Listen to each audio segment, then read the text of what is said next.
કલ્પવૃક્ષ પરિવારને ભાવથી જય સ્વામિનારાયણ, જય શ્રી કૃષ્ણ, જય સિયારામ, હર હર મહાદેવ, રાધે રાધે.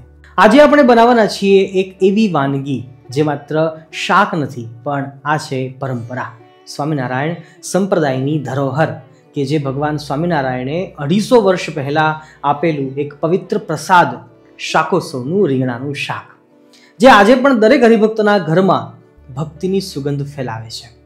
કહેવામાં આવે છે કે સસ્તા બેંગન એટલે કે રીંગણાને ભગવાને એવું મૂલ્ય આપ્યું કે એ પ્રસાદ બની ગયું.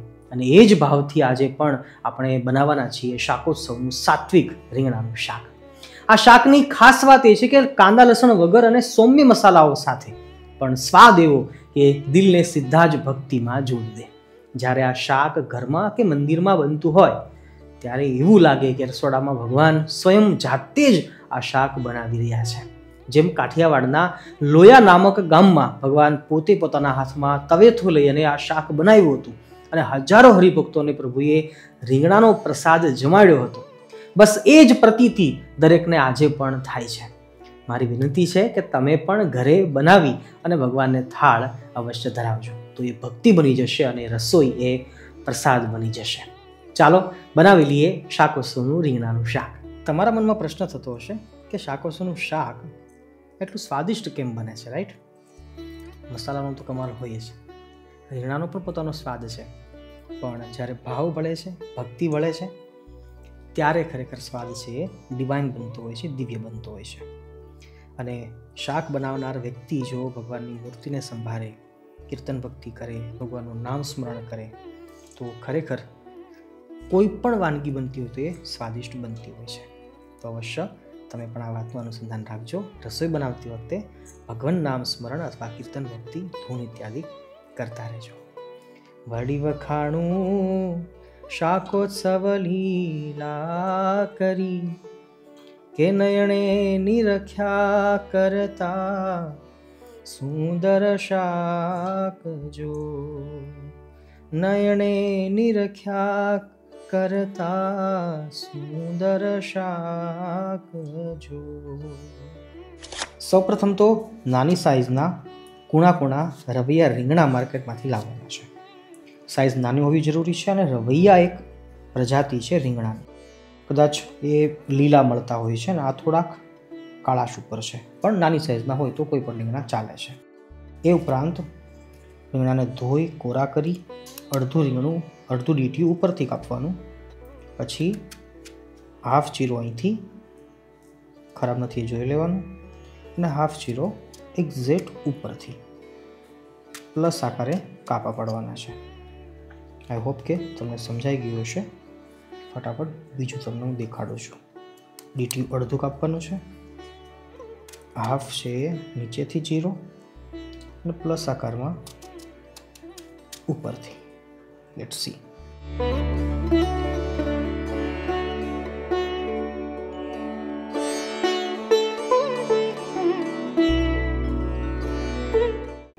શાકોત્સવના શાકની અંદર આ છે સિક્રેટ વસ્તુ. શિયાળામાં મળતી, ફક્ત શિયાળામાં મળતી લીલી હળદર, જેને આપણે આંબા હળદર કહીએ છીએ, એ સાથે સાથે આ પીળી હળદર. શાકોત્સવના શાકમાં આ હોવી જરૂરી છે. હું તો જ્યારે બનાવું છું ત્યારે નાખું છું, તમે પણ અવશ્ય નાખજો, કારણ કે આ મહત્વની વસ્તુ છે, રાઈટ? સારી રીતે છીણી લઈએ, થોડી વધારે નાખીએ તો પણ સરસ લાગશે. અને અમસ્તા પણ લીલી હળદર શિયાળામાં ગમે તે રીતે ખવાવી જોઈએ, તો એ સ્વાસ્થ્ય માટે બહુ જ ફાયદાકારક છે. ફાઇનલી આપણા રીંગણા અને હળદર સમારીને તૈયાર છે. હવે વધીએ છીએ આગળ, જેમાં જોઈ લઈએ કે કેટલા પ્રકારના સૂકા મસાલાઓ આપણે ઉપયોગ કરવાના છીએ ગ્રેવી બનાવવા માટે, અથવા તો ભરેલા રીંગણાનો જે માવો હોય છે, મસાલો હોય છે, એ બનાવવા માટે. તો જેના માટે આપણે ઘરમાં અવેલેબલ હોય એવી તમામ વસ્તુઓ લીધી છે. ઘરે બનાવેલી આપણી સેવ છે. આ જગ્યાએ આપણે ફક્ત બેસન પણ લઈ શકીએ છીએ, જો સેવ નથી તો, ગાંઠિયા નથી તો. એ ઉપરાંત જોઈએ તો સૂકા મસાલાઓની અંદર મરી છે, લવિંગ થોડા, બાદિયા, તજ, મેથીનો થોડો કડવો સ્વાદ પણ આવવો જોઈએ, ઇલાયચી છે, સૂકા મરચાં, તમાલપત્ર, મતલબ સૂકા મસાલાઓ તમામ લઈ શકીએ છીએ. જાવંત્રી પણ બહુ જ સરસ લાગે છે. એ સાથે સાથે વરિયાળી છે, એ પણ બેસ્ટ પરફોર્મન્સ આપે છે. તલનો આપણે વઘાર કરીશું અને એ સાથે સાથે મરચાં, આદુ, ટામેટાની ગ્રેવી કરવાના છીએ. કોથમીર અને મૂળા વગર તો શાકોસોનું શાક છે અધૂરું કહેવાય.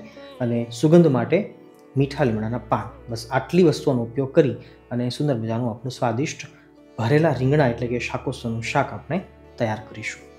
અચ્છા, તમે માર્કિંગ કર્યું છે. હમણાં મસાલા આપણે જોઈએ એની અંદર દરેક મસાલાઓ છે સોફ્ટ ફ્રેગ્રન્સના છે. મતલબ એની સુગંધ હોય, એનો સ્વાદ હોય તો એ એકદમ સ્ટ્રોંગ નથી હોતો, એકદમ સોફ્ટ ફ્લેવરના હોય છે. અને જેના કારણે જ આપણું શાકોસોનું રીંગણાનું શાક છે એ વધારે શોભી ઉઠે છે. કહેવાનો તાત્પર્ય બસ એટલો જ છે કે અનેક પ્રકારના મસાલાઓ ઉપયોગ થયા પછી પણ રીંગણાનો પોતાનો જે પ્રોપર ટેસ્ટ છે એ દબાવવો ના જોઈએ અને એ છૂટવો ના જોઈએ. અને રીંગણાના સ્વાદને વધારે અલંકૃત કરવા માટે અને વધારે એને ઇન્હાન્સ કરવા માટે આપણે તમામ બીજા મસાલાઓ ઉપયોગ કરીએ છીએ, પણ એ તમામ મસાલાઓ ઓછી માત્રામાં હોવા જરૂરી છે. સિવાય કે રીંગણા અને લીલી હળદર છે બંનેનો સ્વાદ એ થોડોક આપણને વધારે આવશે. તો આ એક નાનકડી એવી એક સલાહ છે કે બીજા કોઈ પણ વસ્તુઓ નાખીએ તો એટલી બધી હાઈ ન નાખવી કે જેનાથી રીંગણાનો સ્વાદ દબાઈ જાય અથવા તો એ છૂટી જાય. અને હા, આપણે એટલા માટે જ લસણ, ડુંગળી, હિંગ પણ આપણે નાખતા નથી. હિંગ તમે ખાતા હોય તો નાખી શકો છો, પણ લસણ ડુંગળીની આ શાકોસોના શાકમાં જરા પણ જરૂર નથી. રીંગણાને આપણે ડીપ ફ્રાય કરવાના છે એટલે થોડું વધારે તેલ લઉં છું. હા, વ્યવસ્થા હોય તો તમે ઘી પણ લઈ શકો છો, કારણ કે ભગવાન સ્વામિનારાયણે તો 18 મણ ઘી અને 60 મણ રીંગણાનો વઘાર લીધો હતો, એવો ઇતિહાસ છે. ફક્ત ઘીમાં પણ શાક બનતું હોય છે તળીને, પણ આપણે આપણી વ્યવસ્થા પ્રમાણે લઈ શકીએ છીએ તેલ પણ. આ બાજુ આપણું તેલ ગરમ થશે ત્યાં સુધીમાં આપણે ગ્રેવી તૈયાર કરી લઈએ. જેના માટે 2 મોટા ટુકડા આદું લીધું છે. 3 ટામેટાનો ઉપયોગ કરું છું કારણ કે મેં 1 કિલો રીંગણા લીધા છે. આજે આપણે 1 કિલો રીંગણાના માપથી ચાલી રહ્યા છીએ. 3 ટામેટા, 3-4 તીખા મરચાં, મીન્સ કે મરચી. સારી રીતે એની ગ્રેવી કરી લઈએ અને પછી મસાલાને આપણે રેડી કરીએ. આ બાજુ તેલ હજી ગરમ થાય છે ત્યાં સુધીમાં તમામ મસાલાઓ છે આપણે એને સેમી રોસ્ટ કરવાના છે. શરૂઆત કરીશું આપણા 4-5 કાજુ એકદમ ઓપ્શનલ છે, એની જરા પણ જરૂર નથી. સિંગદાણા થોડાક જોશે. કાળા મરી, સાથે સાથે લવિંગ, તજ અને બાદિયા. ગેસની ફ્લેમ એકદમ ધીમી રાખવાની છે. જાવંત્રીને પણ નાખી દઈએ છીએ. વરિયાળી,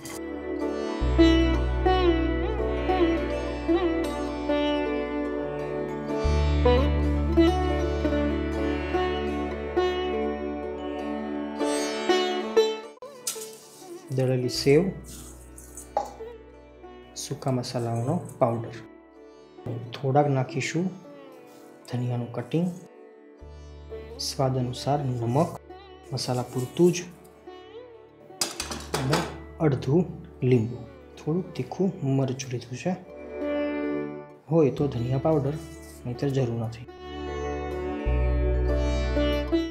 સારી રીતે મિક્સ કરી લઈએ.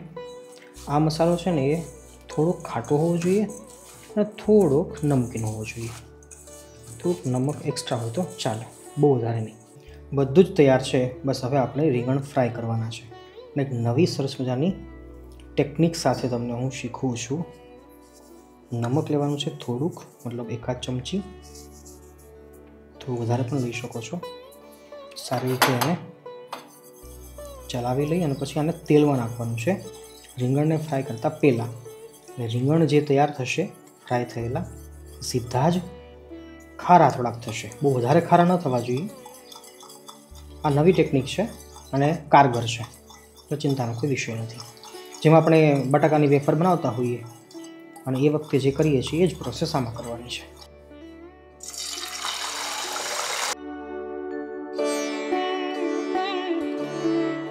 તેલને ફરીવાર ગરમ થવા દેવાનું, કારણ કે નમકવાળું પાણી નાખ્યા પછી તેલ થોડુંક પાછું બળી જાય છે.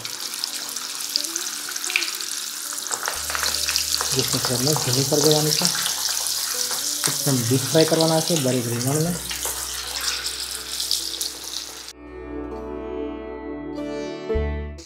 શાંતિથી 2 મિનિટ સુધી પાકવા દઈએ તો રીંગણ એકદમ પાકી ગયા છે. ચપ્પુ મારીને આપણે આવી રીતે જોઈ પણ શકીએ છીએ.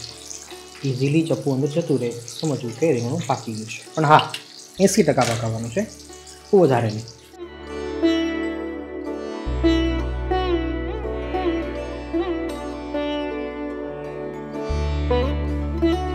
થોડાક રીંગણ ઠંડા થાય પછી આપણો આ મસાલો છે એ આપણે ભરી લેવાનો છે. રીંગણ ફાટવું ન જોઈએ, તૂટવું ન જોઈએ, બહુ પ્રેશર નથી આપવાનું.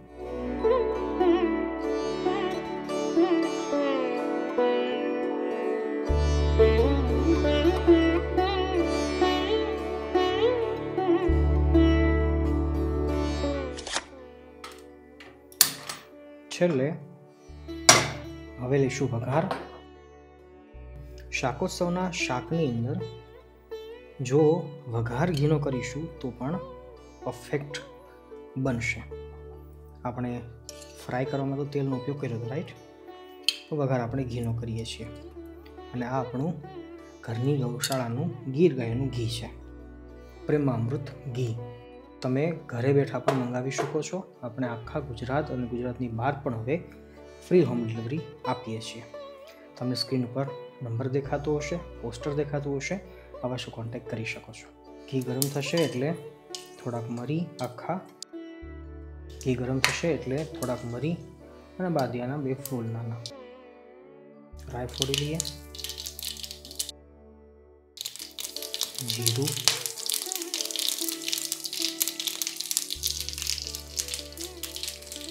ગેસની ફ્લેમને ધીમી રાખવાની છે. લાલ મરચાં, મેથી, સફેદ હળદર આપણે ઝાંખી નાખીશું, પીળી હળદર.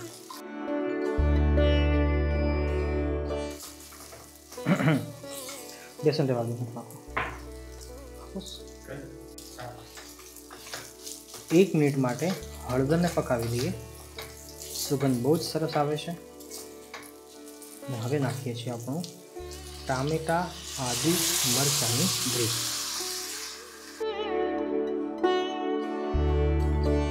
બે મિનિટ પછી એમ લાગે છે કે હવે ટામેટા સરસ પાકી ગયા છે.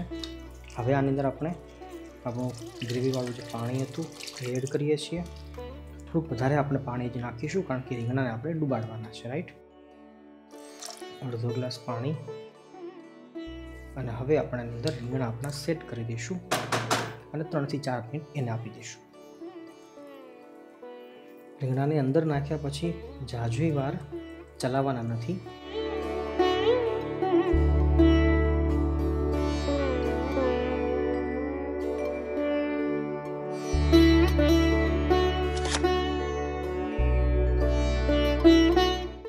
થોડુંક બેલેન્સિંગ માટે ગળ પણ નાખું છું. આ એકદમ ઓપ્શનલ છે, ન નાખો તો પણ ચાલે છે. છેલ્લે લીંબુ આપણે નીચોઈએ છીએ, સ્વાદ અનુસાર ખટાશ. અને હવે મસાલો જે આપણો વધ્યો છે જરૂરિયાત મુજબ આપણે ઉપરથી નાખી દઈશું અને ચલાવવાનું જરા પણ નથી. અને 1 થી 2 મિનિટ માટે આપણે ઉપરથી ઢાંકી દઈશું એટલે ગ્રેવી છે એ રીંગણા પી લેશે.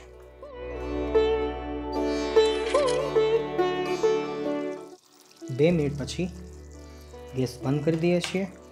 આપણું શાકોત્સવનું રીંગણાનું શાક બનીને એકદમ તૈયાર છે. ભગવાનને થાળ ધરાવી લઈએ. અને તમે પણ જે ઘરમાં બનાવો દરેક વસ્તુ ભગવાનને ધરાવી અને પછી જમવામાં ઉપયોગ કરજો. મળીએ છીએ ફરીવાર એક નવી રેસીપી સાથે. ત્યાં સુધી સૌને જય સ્વામિનારાયણ, જય શ્રી કૃષ્ણ, જય સિયારામ, હર હર મહાદેવ, રાધે રાધે.